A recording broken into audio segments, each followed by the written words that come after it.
Anda tahu problem yang kita hadapi tadi adalah kita berhasil login dan kita bisa mengunjungi login lagi. Yang mana sebenarnya itu tidak masuk akal.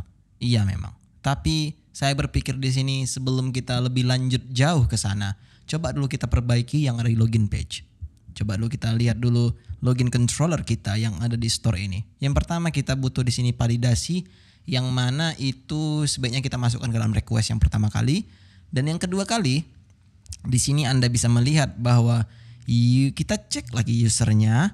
Setelah itu kita cek lagi di sini apakah passwordnya juga benar. Yang mana sebenarnya ini bisa dipersingkat. Oke lah, untuk request itu kita ignore dulu. Kenapa seperti itu saya bilang? Ya hanya karena sebenarnya kan ini untuk login aja lah kita bilang dulu. Untuk registration mungkin itu akan sangat membantu ketika kita request. Kenapa? Hanya karena kadang seorang admin bisa mendaftarkan seorang user. Ya kira-kira seperti itu, dan bisa juga daftar sendiri. Nah, di mana di situ kita butuh yang namanya 2 validasi secara sekaligus gitu loh. Nah, kenapa saya buat tadi di situ requestnya? Ya memang seperti itu keharusannya gitu loh. Jadi pada kita mengetik 2 kali, lebih baik 1 kali aja kan gitu. Terus kita bisa pakai di mana-mana. Nah di sini kan case-nya tidak seperti itu. Yang login itu ya nggak mungkin admin meloginkan seseorang kecuali memang harus seperti itu. Ya itu pun tidak ada menggunakan dengan method ini juga gitu loh. Jadi tidak ada salahnya jika ini kita keep di sini aja. Oke, kita akan buat satu yang menarik dan tidak seperti ini. Saya komen dulu. Dan saya akan memperkenalkan kepada Anda di sini yang namanya out attempt, ya. Yang mana jika misalnya saya buat di sini if out, dan jika Anda lihat di situ ada attempt bacaannya, yang mana sebenarnya attempt itu salah satu cara untuk meloginkan user. Dia cek adakah usernya, dia cek apakah ada email passwordnya benar. Kira-kira seperti itu.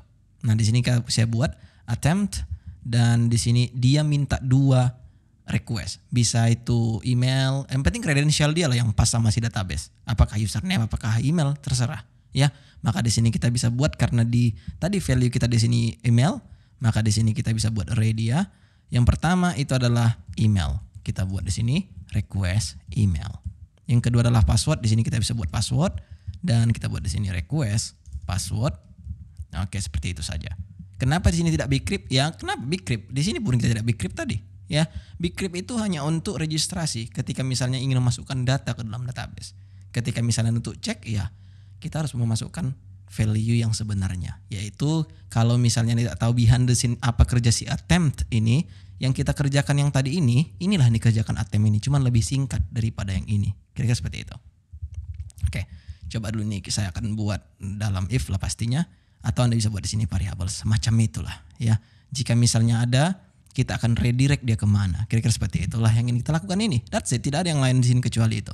Return, redirect dia ke homepage. Namun tidak ada salahnya kita copy apa yang ada di sini, terus kita paste di sini seperti itu saja, karena the same thing yang kita butuhkan. Kemudian sebenarnya ini bisa kita hapus sekarang.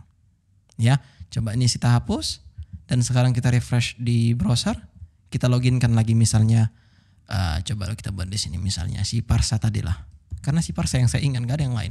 Example.com, passwordnya password, login, dan jika Anda lihat dia sekarang sudah berhasil login, yang artinya ini jauh lebih singkat daripada sebelumnya. Namun jika Anda tidak tahu bahwa sebenarnya sekarang ini, coba dulu saya buat ke dalam variable ya.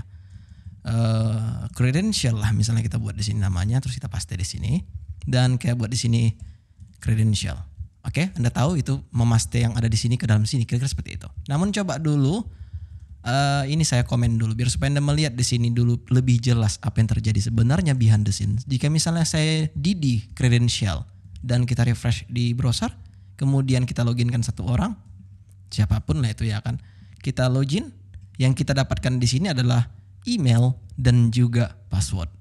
Oke, saya akan duplikat yang ini biar supaya pasti saja bahwa yang ini yang tadi dan yang ini sekarang yang ingin kita lakukan yang ini.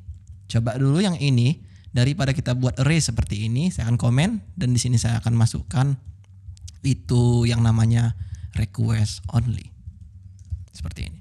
Only ini akan mengharapkan bisa dia misalnya array, bisa juga tidak array. Contohnya seperti ini. Jika array, dia bisa seperti ini, email dan juga password. Ini dipastikan bahwa satu request email, yang ini, yang satu lagi request password. Anda bisa melakukan seperti ini, atau jika Anda tidak suka menggunakan array, Anda bisa melakukan seperti ini juga. Oke, sekarang kita refresh di sini. Kita masukkan 1 orang. Login. Dan hasilnya sama saja.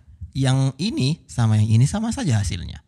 Oke, dan harusnya sekarang Anda sudah mengerti di sini bahwa sebenarnya ini sama yang ini sama. Berarti yang apapun ceritanya, daripada kita buat seperti ini, dia bisa seperti ini, kan gitu. Maka ini saya cut dan saya paste di sini. Oke, jauh lebih mudah daripada sebelumnya kan? Coba ini saya hapus. Dan sekarang coba dulu, oke sebelumnya jangan dulu dihapus. Kita masukkan aja tadi dia ke sini dan ini kita balikkan ke sini dia. Ya, ini kita komen aja dulu. Ya biar supaya pasti saja bahwa sebenarnya Anda akan melihat magic-magicnya di sini nanti. Refresh di browser dan sekarang saya akan meloginkan lagi si parsa tadi. Coba dulu dengan user yang salah. X misalnya. Di sini kita buat passwordnya password. Dan jika Anda lihat di sini, your profile credential doesn't match our record, kata gitu. Oke, coba kita loginkan orang yang benar. Passwordnya password uranusexample.com harusnya ada database ya. Ya ini dia. Harusnya ini akan sudah bisa login. Alright, very cool. Semua tidak ada masalah di sini. Namun yang masalahnya, apakah bisa lebih disederhanakan?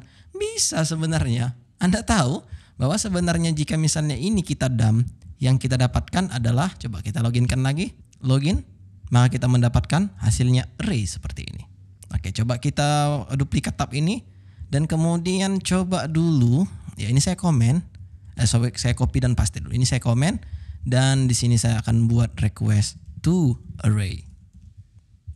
Atau jika misalnya tidak mau seperti itu, Anda bisa lakukan seperti ini. Attributes dan attributes ini kita bisa masukkan dia ke sini. Jika sudah, sekarang harusnya Anda bisa melihat perbedaannya karena yang pertama ini, yang kedua kita bedakan usernya biar supaya jelas saja bahwa ini sebenarnya sama saja. Terizlah kali ini. Hasilnya sama aja ya. Mau yang ini tetaplah array dan hasilnya tidak ada perbedaan untuk formatnya. Dan yang artinya lagi apa?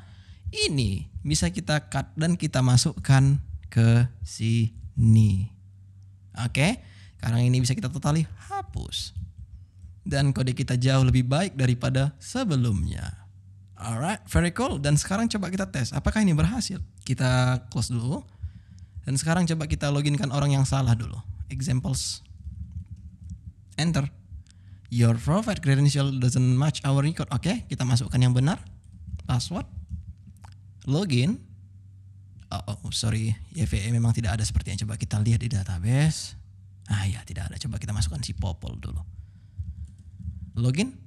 Iya, kita sudah berhasil login di sini. Very, very cool. Dan artinya Anda akan melihat magic-magicnya di sini dari yang kita lakukan di awal ya. Dari mulai yang sulit sampai yang mudah seperti ini. Alright, jika sudah Anda ingat saya berjanji ingin mengajari Anda tentang masalah ini tadi. Kenapa bisa masih kita lihat dan mengapa bisa kita kunjungi. Tapi sayangnya untuk menjelaskan hal ini, video ini tidak cukup. Ya, biar supaya Anda bisa fokus ketika ingin mempelajari hal yang ini, Anda bisa lihat video ini atau episode ini. Kayak seperti itu. Maka oleh karena itu, saya akan melihat dari video berikutnya. Seriously.